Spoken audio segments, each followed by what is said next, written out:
बंगाल में सियासी जंग का केंद्र बना नंदीग्राम। थोड़ी देर में अमित शाह का नंदीग्राम में रोड शो।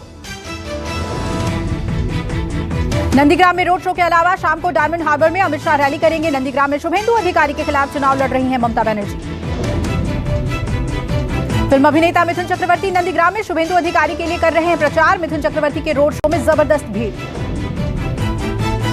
नंदीग्राम में बीजेपी ने पूरी ताकत झोंकी। मिथुन चक्रवर्ती घूम घूम कर लोगों से शुभेंदु और बीजेपी के लिए मांग रहे हैं वोट। मिशन नंदीग्राम से पहले अमित शाह का ममता पर बड़ा हमला। ट्वीट करके कहा, दीदी आपको बहुमत भारी पड़ेगी। टीएमसी कार्यकर्ताओं की पिटाई से 85 साल की महिला की मौत पर शाह का ममता पर निशाना। अब ममता खामोश क्यों? नंदीग्राम में सीएम ममता बनर्जी का रोड शो शुरू। ममता बनर्जी के रोड शो में उमड़ी भीड़। ममता बनर्जी ने भी अमित शाह पर किया पलटवार। कहा, हाथरस की घटना के बाद अमित शाह चुप क्यों थे? नंदीग्राम के रण में ममता ने शुभेंदु परिवार पर निशाना साधते हुए कहा, भगवा पहन लिया मानो कोई महान संत हो। ममता बनर्जी ने शुभेंदु अधिकारी और उनके पिता शिशिर अधिकारी पर हमला बोला। कहा, मैच शुरू होने से पहले ही वो हार चुके हैं। ममता ने कहा कि अधिकारी परिवार को पार्टी ने न जाने क्या क्या दिया, लेकिन ज्यादा लालच अच्छी बात नहीं होती है। ममता बनर्जी ने तेज धूप के बीच व्हील चेयर पर नंदीग्राम में रोड शो किया। रोड शो के दौरान वो सिर पर सफेद कपड़ा रखे रही। नंदीग्राम में बीजेपी उम्मीदवार शुभेंदु अधिकारी के भी कई रैली और रोड शो। रैली में ममता सरकार पर जमकर हमला बोला। शुभेंदु अधिकारी ने कहा कि अगर पश्चिम बंगाल में ममता की सरकार दोबारा बनेगी तो बंगाल मिनी पाकिस्तान हो जाएगा। नंदीग्राम में अशततला इलाके में भाजपा नेता शुभेंदु अधिकारी के काफिले के सामने टीएमसी कार्यकर्ताओं ने जमकर प्रदर्शन किया। शुभेंदु अधिकारी की गाड़ी पर हमले के साथ ही मीडिया कर्मियों के साथ मारपीट करने का प्रयास किया गया। इलाके में तनाव। घटना को लेकर पूरे इलाके में तनाव। मौके पर भारी संख्या में पुलिस बल तैनात। पश्चिम बंगाल में आज थम जाएगा दूसरे चरण के मतदान के लिए प्रचार का शोर। 1 अप्रैल को डाले जाएंगे 30 सीटों के लिए वोट। पश्चिम बंगाल में दूसरे चरण में दक्षिण 24 परगना, पश्चिम मेदिनीपुर, बांकुड़ा और पूर्व मेदिनीपुर जिलों में होगा मतदान। असम में भी आज थम जाएगा दूसरे चरण के मतदान के लिए प्रचार शोर और दूसरे चरण में 39 सीटों पर 1 अप्रैल को होगा मतदान। बंगाल और असम में दूसरे चरण के मतदान के लिए बीजेपी, टीएमसी और कांग्रेस झोंकेगी पूरी ताकत। कई दिग्गज नेताओं का रोड शो और रैलियां।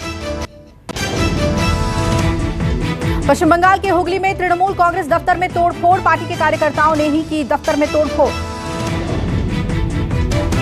पार्टी कार्यालय के अंदर मौजूद चेयर, कुर्सी, टीवी, पंखा सहित कई सामानों को तोड़ दिया गया। घटना में 2 लोग घायल। पार्टी के 2 नेताओं में काफी दिनों से झगड़ा चल रहा था। इसे लेकर ही तोड़फोड़ की घटना हुई। पार्टी का कुछ भी इस पर कहने से इनकार। पश्चिम बंगाल के बांकुड़ा में बीजेपी और तृणमूल कांग्रेस के कार्यकर्ताओं के बीच हुई हिंसक झड़प। कई लोग गंभीर रूप से घायल। बीजेपी और तृणमूल कांग्रेस ने एक दूसरे पर गंभीर आरोप लगाए। सूचना मिलने के बाद बड़ी संख्या में पुलिस अधिकारी मौके पर पहुंचे। घटना के बाद से ही पूरे इलाके में तनाव का माहौल बना हुआ है और बड़ी संख्या में लोग लाठी डंडों के साथ अब भी सड़कों पर घूम रहे हैं। महाराष्ट्र के नांदेड़ में होला मोहल्ला मनाने को लेकर जबरदस्त बवाल हुआ। सिख युवकों और पुलिस में जोरदार भिड़ंत हुई। नांदेड़ में होला मोहल्ला रोकने पर पुलिस पर हमला। सिख युवकों ने पुलिस पर तलवारों से हमला किया। पुलिस पर हमले में 5 पुलिसकर्मी घायल हो गए। पुलिस के कई वाहनों को भी नुकसान पहुंचा। कोरोना के चलते होला मोहल्ला मनाने के लिए इजाजत नहीं दी गई थी, फिर भी जबरदस्त भीड़ इकट्ठा हो गई। पुलिस के समझाने पर लोगों ने पुलिस पर ही अटैक कर दिया और गाड़ियों में तोड़फोड़ की गई। पुलिस पर तलवार से हमला हुआ। पुलिस ने मामले में 60 लोगों के खिलाफ नामजद एफआईआर दर्ज की है। उपद्रवियों को पकड़ने के लिए पुलिस ने 4 टीमें बनाई हैं। अब तक 18 लोग गिरफ्तार हुए। सोपोर आतंकी हमला, एक और काउंसिल की मौत। अब तक 3 लोगों की मौत। आतंकी संगठन टीआरएफ ने हमले की जिम्मेदारी ली। सोपोर इलाके के नगर निगम परिषद के ऑफिस में सोमवार को पार्षदों की मीटिंग पर आतंकी हमला हुआ था, जिसमें 2 काउंसलर और 1 पुलिसकर्मी की मौत हुई। जिस वक्त आतंकियों ने हमला किया, पास ही में एक स्कूल चल रहा था। आतंकी हमले के बाद स्कूल के बच्चे कई घंटों तक फंसे रहे। फरार आतंकियों की तलाश जारी। इलाके में पुलिस बल और सुरक्षा बलों की तैनाती की गई है। आतंकी हमले को लेकर 4 पुलिस वालों को भी सस्पेंड कर दिया गया है। पुलिस वालों पर लापरवाही का आरोप है। देश में कम नहीं हो रही कोरोना की रफ्तार। पिछले 24 घंटे में आए 56,000 से ज्यादा कोरोना के मामले। देश में एक दिन में 271 लोगों की कोरोना से मौत हुई। 37,000 से ज्यादा लोगों ने कोरोना को मात दी।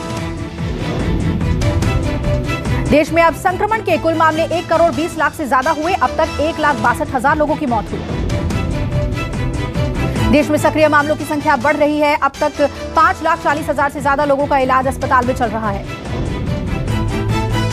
आईसीएमआर के मुताबिक देश में अब तक 24 करोड़ 28 लाख से ज्यादा लोगों के कोरोना टेस्ट किए जा चुके हैं। एक दिन में 7 लाख से ज्यादा टेस्ट हुए।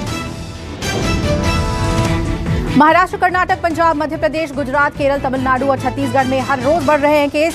स्वास्थ्य मंत्रालय ने चेतावनी जारी की। महाराष्ट्र में कोरोना के बढ़ते मामलों पर एक बार फिर लॉकडाउन के संकेत दिए गए। देश में कुल मामलों का 63% मामला महाराष्ट्र से है। महाराष्ट्र में पिछले 24 घंटे में सामने आए कोरोना के 31,643 नए मामले। महाराष्ट्र में कोरोना से पिछले 24 घंटे में 102 लोगों की मौत। महाराष्ट्र में एक हफ्ते में 1 लाख से ज्यादा कोरोना के मरीज आए, जिसके बाद संपूर्ण लॉकडाउन की बात कही जा रही है।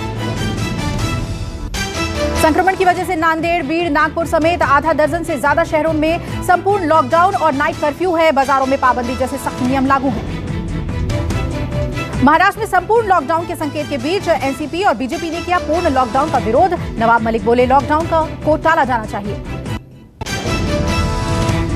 जम्मू कश्मीर के पूर्व CM Farooq Abdullah corona positive हुए। उमर अब्दुल्ला समेत पूरा परिवार क्वारंटीन हुआ। फारूक अब्दुल्ला वैक्सीन की दूसरी डोज जल्द लेने वाले थे। फारूक ने 2 मार्च को श्रीनगर के शेर Kashmir institute of medical sciences में वैक्सीन की पहली डोज ली थी। सचिन, यूसुफ और बद्रीराज के बाद इरफान पठान निकले कोरोना पॉजिटिव। इरफान पठान ने ट्वीट करके संक्रमण की जानकारी दी। इरफान चौथे भारतीय क्रिकेटर हैं जो कोरोना पॉजिटिव पाए गए हैं। Road safety world series tournament में इरफान ने हिस्सा लिया था। महिला T20 टीम की कप्तान हरमनप्रीत कौर हुई कोरोना पॉजिटिव। दक्षिण अफ्रीका के खिलाफ 5 मैचों की वनडे सीरीज में लिया था हिस्सा। देश में सामने आए पिछले 24 घंटे में कोरोना के 1,904 नए मामले। कोरोना से पिछले 24 घंटे में 6 की मौत।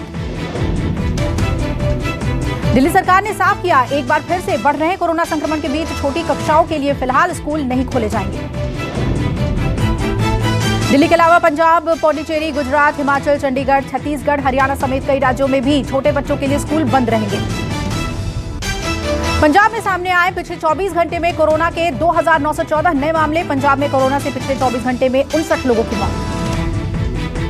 गुजरात में सामने आए पिछले 24 घंटे में कोरोना के 2,252 नए मामले। गुजरात में कोरोना से पिछले 24 घंटे में 8 लोगों की मौत। छत्तीसगढ़ में सामने आए पिछले 24 घंटे में कोरोना के 1,423 नए मामले। छत्तीसगढ़ में कोरोना से पिछले 24 घंटे में 20 लोगों की हुई मौत। कर्नाटक में सामने आए पिछले 24 घंटे में कोरोना के 2,792 नए मामले। कर्नाटक में कोरोना से पिछले 24 घंटे में 16 लोगों की हुई मौत। पश्चिम बंगाल में सामने आए 24 घंटे में कोरोना के 639 नए मामले। पश्चिम बंगाल में कोरोना से पिछले 24 घंटे में 1 व्यक्ति की हुई मौत। यूपी में सामने आए पिछले 24 घंटे में कोरोना के 1,368 नए मामले। यूपी में कोरोना से पिछले 24 घंटे में 5 लोगों की हुई मौत। हरियाणा में सामने आए पिछले 24 घंटे में कोरोना के 995 नए मामले। हरियाणा में कोरोना से पिछले 24 घंटे में 2 लोगों की हुई मौत। केरल में 24 घंटे में सामने आए कोरोना के 1,549 नए मामले। केरल में कोरोना से पिछले 24 घंटे में 11 लोगों की हुई मौत। यूपी के मुरादाबाद में ड्यूटी से लौट रहे सब इंस्पेक्टर पर लाठी डंडों से हमला। हमले में सब इंस्पेक्टर गंभीर रूप से घायल। हमलावरों के खिलाफ मुकदमा दर्ज कर लिया गया है। पुलिस ने 4 आरोपियों को गिरफ्तार कर लिया। हमले की पूरी घटना एक सीसीटीवी कैमरे में हुई कैद। सब इंस्पेक्टर को बचाने गए एक शख्स को सिर में लगी चोट। बिहार के बक्सर में होली का सामान खरीदकर घर लौट रहे दिव्यांग की अज्ञात लोगों ने पीट कर दी हत्या। हत्या करने के बाद बदमाशों ने दिव्यांग का शव पास के कुएं में फेंक दिया। मां को एक व्यक्ति पर शक, पुलिस ने हिरासत में लिया। पंजाब के लुधियाना में पुलिस वालों के घर में किराए पर रहने वाले शख्स ने की पत्नी की हत्या। पुलिस मामले की जांच में जुटी। हत्या के आरोपी पति को शराब और जुए की लत थी। शराब के नशे में किया पत्नी का कत्ल। 1 साल से बच्चे को लेकर हुआ फरार। वाराणसी के संवेदनशील इलाकों में से एक जैतपुरा। होली के दौरान जमकर हुई यहां मारपीट में आधा दर्जन लोग बुरी तरह से जख्मी। एमपी के छतरपुर में एक ढाबे पर रंगदारी मांगने आए युवक ने चलाई गोली चलाने की घटना सीसीटीवी में हुई कैद। इस गोलीबारी में कोई हताहत नहीं हुआ, लेकिन इस गोलीबारी से इलाके में दहशत का माहौल। इजिप्ट की स्वेज नहर में करीब 6 दिन तक फंसे रहने के बाद विशालकाय मालवाहक जहाज एवन गिवन को बाहर निकाल लिया गया है।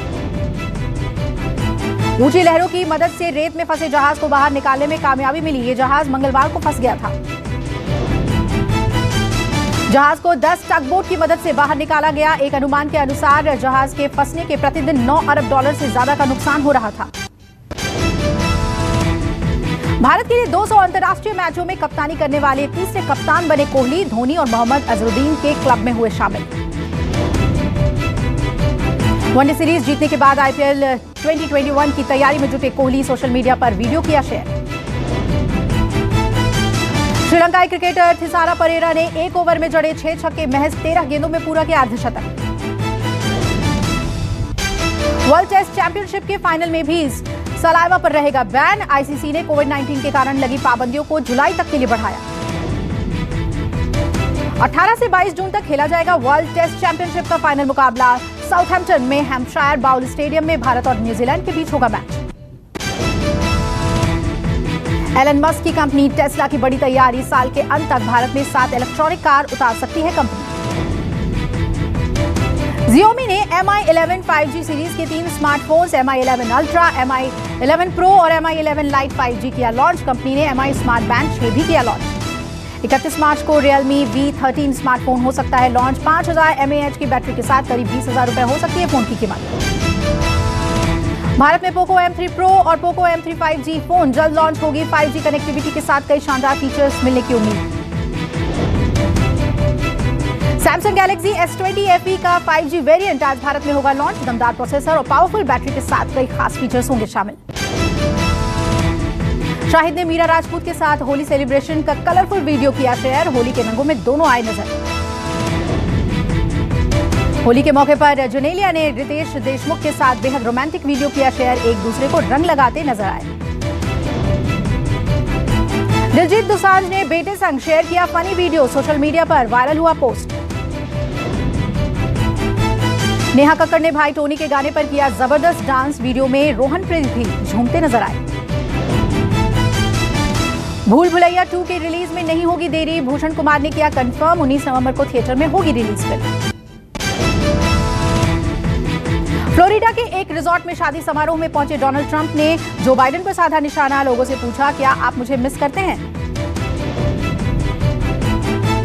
पाकिस्तानी पीएम इमरान खान ने अब्दुल शेख को हटाकर हम्माद अजहर को बनाया नया वित्त मंत्री। बढ़ती महंगाई के मद्देनजर बनाई नई वित्त टीम।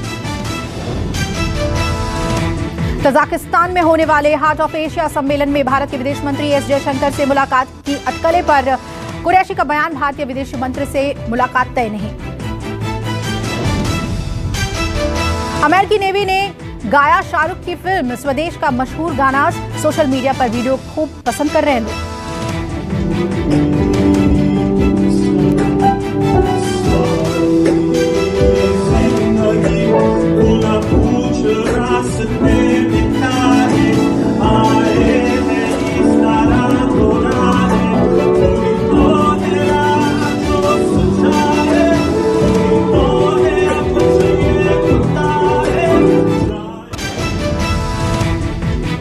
सस्ता हुआ पेट्रोल और डीजल। पेट्रोल के दाम में 22 पैसे और डीजल की कीमतों में 23 पैसे की कमी की गई है। दिल्ली में पेट्रोल की कीमत अब 90 रुपए 56 पैसे प्रति लीटर, जबकि डीजल के दाम 80 रुपए 87 पैसे प्रति लीटर। कल पैन कार्ड को आधार के साथ लिंक कराने का आखिरी दिन। नहीं किया तो देना होगा 1000 रुपए का जुर्माना।